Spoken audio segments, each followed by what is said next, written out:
دلوں کی سختی روز بروز بڑھتی جا رہی ہے. اس کا بھی علاج حضور علیہ السلام نے اس کا بھی سبب ہمیں بتایا تھا. فرمایا جب تم گناہ کر کے توبہ نہیں کرتے تو تمہارے دل پر ایک دھبا لگ جاتا ہے.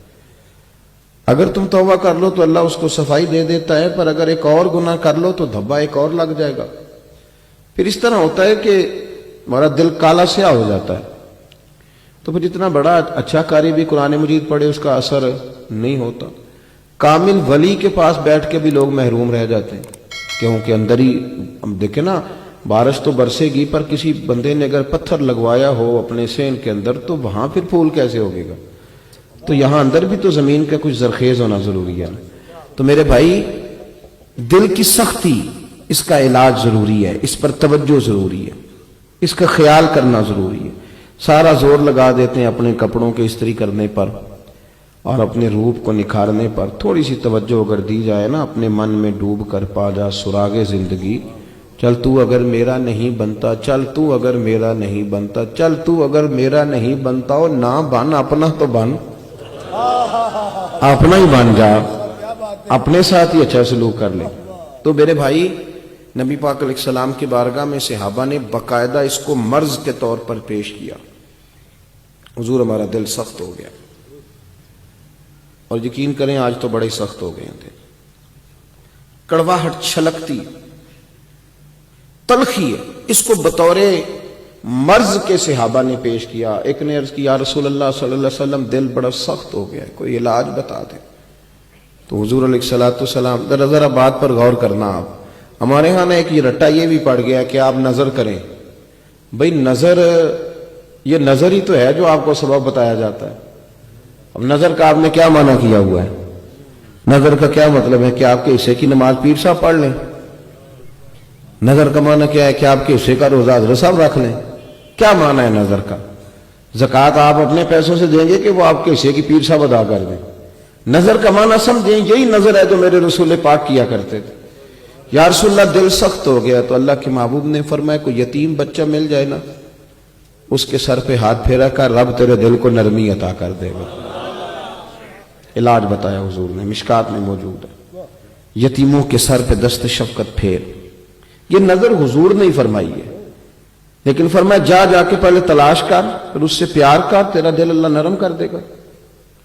ایک نے عرض کی، یا رسول اللہ صلی اللہ علیہ وسلم دل میرا کالا سیاہ ہو گیا.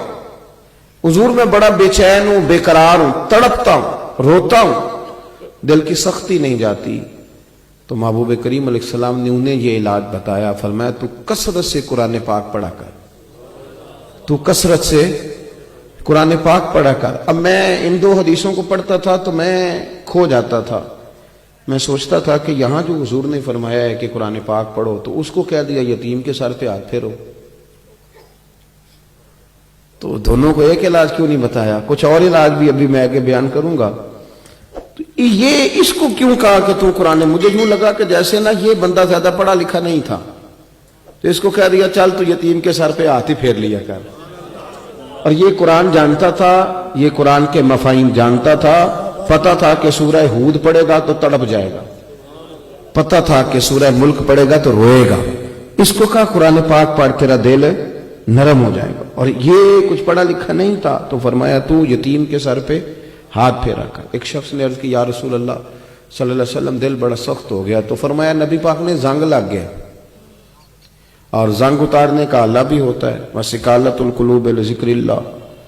اور فرمایا جب دل کو زنگ لگ جائے تو پھر اللہ کا ذکر کیا کرو، اللہ کا ذکر. اور ایک دن میں نہیں یہ زنگ اترے گا. ہمارا مسئلہ یہ ہے کہ آج پروگرام بن گیا ذکر کرنے کا تو ساری رات ذکر میں گزار دی، اور کل رات پھر کہا یار میں ساری رات لگا رہا ہوں، بنا تو کچھ بھی نہیں. آپ ڈاکٹر کے پاس جاتے ہیں دوائی لینے تو وہ کہتا ہے یہ 15 دن استعمال کرنا. اسے کہو نہ کہ میں ساری شیشی آج ہی پی جاؤں گا. ہو سکتا ہے ایسے؟ فرق پڑے گا کہ نقصان بڑھے گا؟ تو ذکر الہی روز کریں، ترتیب کے ساتھ، تردیل کے ساتھ کریں. حدیث سنیں اور اس کو یاد رکھنا. عرض کی یا رسول اللہ صلی اللہ علیہ وسلم ایک شخص جو ہے وہ دن کو چوری کرتا ہے پر رات کو نفل بھی بڑی پڑتا ہے. یا رسول اللہ صلی اللہ علیہ وسلم سنا ہے وہ نماز کا بھی بڑا پابند ہے پر چوری بھی بڑی کرتا ہے. اب حضور نے جو ہم بات کرتے ہیں نا کہ تینوں کی فائدہ نماز دا، وہ میرے پیسے نہیں دے رہا، تمہیں کیا فائدہ؟ یہ نہیں کہا حضور نے۔ یا رسول اللہ وہ چوری بھی کرتا ہے نماز بھی پڑھتا ہے، تو محبوب نے فرمایا اگر نماز پابندی سے پڑھتا رہا نا تو اس کی نماز اسے چوری چھڑوا دے گی۔ یہ میں دیکھیں آپ کو میں کسی بزرگ کا بھی قول نہیں پیش کر رہا، میں آپ کو بیمار دل کے علاج کے طریقے بتا رہا ہوں تاکہ روحانیت مضبوط ہو جائے۔ نبی کریم علیہ الصلوۃ والسلام نے فرمایا کہ تو اپنی عبادات پر پابندی کر، ذکر کو روز کریں، تھوڑا کریں پر روز کریں، اس سے دل صاف ہوگا۔ یہ نہیں کہ آج آپ آئے تھے تو آپ نے کھل کے کر لیا اور کل چھٹی کر لی۔ دل کو سخت کون سی چیز کرتی ہے؟ گندگی دیکھنے سے دل سخت ہوتا ہے۔ کیا کروں، ہر جگہ ننگی تصویریں گھوم رہی ہیں، یہ چیزیں سخت کر دیتی ہیں۔ گانا باجا یہ سننے سے دل کے اندر سختی پیدا ہوتی ہے۔ میرے بھائی سمجھ لینا اور یاد رکھنا کہ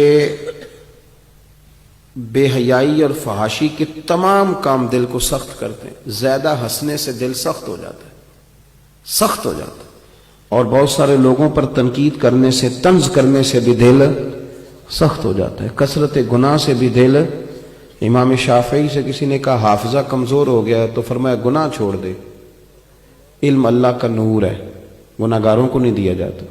اپنے دل کی طبیعت پر تھوڑا غور کرے، ذرا سینس غور کرے۔ توجہ ہے میری بات پر؟ حضرت موسیٰ کلیم اللہ علی نبینا علیہ الصلوۃ والسلام کوہ طور پہ حاضر ہوئے تو رستے میں ایک شخص ملا۔ اس نے عرض کی حضور جیسے جیسے میرے گناہ بڑھ رہے ہیں نا میرے رزق میں اضافہ ہوتا جا رہا ہے۔ ہم تو کہتے ہیں نا کہ میرا سکہ چل رہا ہے، میرا سکہ چل رہا ہے، دیکھو نا میری روز بروز میرے معاملات میں پیسوں میں اضافہ ہو رہا ہے۔ کہا حضور میری غلطیاں بڑھتی جا رہی ہیں، غلطیاں بڑھتی جا رہی ہیں، لیکن میرے پاس مال بڑھتا جا رہا ہے، دولت دن بدن زیادہ ہے۔ تو حضرت جی ذرا مجھے پوچھ کے بتائیں کہ میرے رب کا میرے بارے میں ارادہ کیا ہے، ارادہ قدرت کیا ہے کہ میرے ایک طرف عیب بڑھتے جا رہے ہیں، دوسری طرف دولت بڑھتی جا رہی ہے۔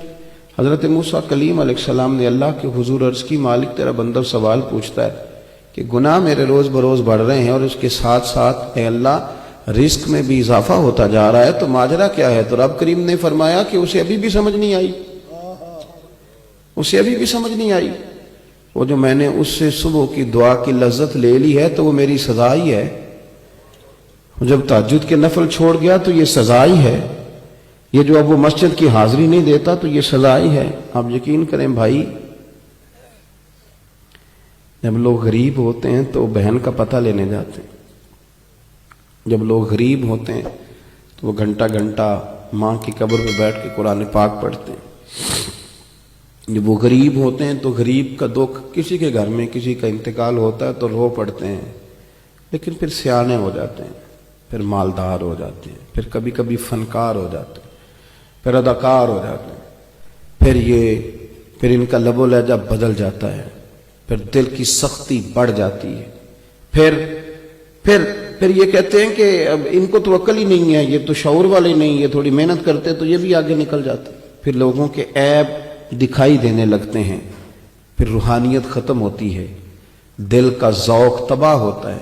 آپ یقین کریں لوگوں کے دل سخت ہیں، لوگ لوگوں پر ظلم کر رہے ہیں، لوگ ذرا سا کسی سے گاڑی کی بریک تیز ہو گئی تو شیشہ نیچے کر کے یوں بولتے ہیں کہ جیسے یہ کھائیں گے، مار ڈالیں۔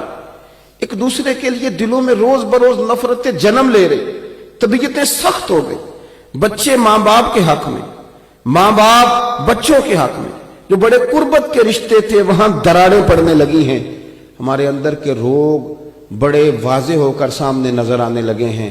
وہ لوگ جو کوئی کسی اچھے خوشگلو نعت خواں سے کوئی شعر سنتے تھے تو رو پڑتے تھے، اب وہاں بھی مزہ بدل گیا ہے، اب آنسو نہیں آتے، اب لفظ واہ واہ، اب تو سبحان اللہ بھی تھوڑی تھوڑی ختم ہو گئی۔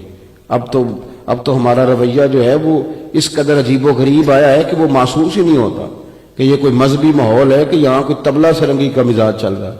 خدا را اپنی روحانیت کو، اپنے تقوی کو، اپنے دل کے مزاج کو، پتہ ہے میرے نبی کریم علیہ السلام نے کیا فرمایا؟ فرمایا تقوی یہاں ہوتا ہے دل میں، تقوی دل میں ہوتا ہے، اس دل سے پوچھو، اس سے پوچھو کہ اندر کی کیفیت کیا ہے۔ میں نے کچھ دن پہلے اپنے دوستوں سے کہا تھا، میں نے کہا یہ جو لوگ بہت سارے مفتیوں سے فتویٰ لینے جاتے ہیں نا، یہ بنیادی طور پر گنجائش ڈھونڈ رہے ہوتے ہیں، کہیں سے کوئی گنجائش مل جائے، اور کسی نہ کسی طریقے سے لوگ ناجائز کی طرف، کوئی انشورنس کے نام پہ، کوئی بینک میں پیسے رکھ کے کسی اور نام سے، کوئی کاروبار کے نام پہ، کوئی کسی دھبے سے، کوئی کسی دھبے سے، اپنے دل کو سیاہ کرتے۔ لقمہ حرام جب پیٹ میں جاتا ہے تو طبیعت سیاہ ہو جاتی، پھر بڑی بڑی چیزیں اثر نہیں کرتی۔ اللہ کے بندے اپنا درد بچا کے رکھتے تھے، وہ کوشش کرتے تھے کہ کیفیات ان کی جو ہیں وہ ٹھیک رہیں، وہ غور کرتے تھے کہ روحانیت میں تو کوئی گڑبڑ نہیں ہو گئی، کہ اندر کا ماحول تو نہیں خراب ہو گیا۔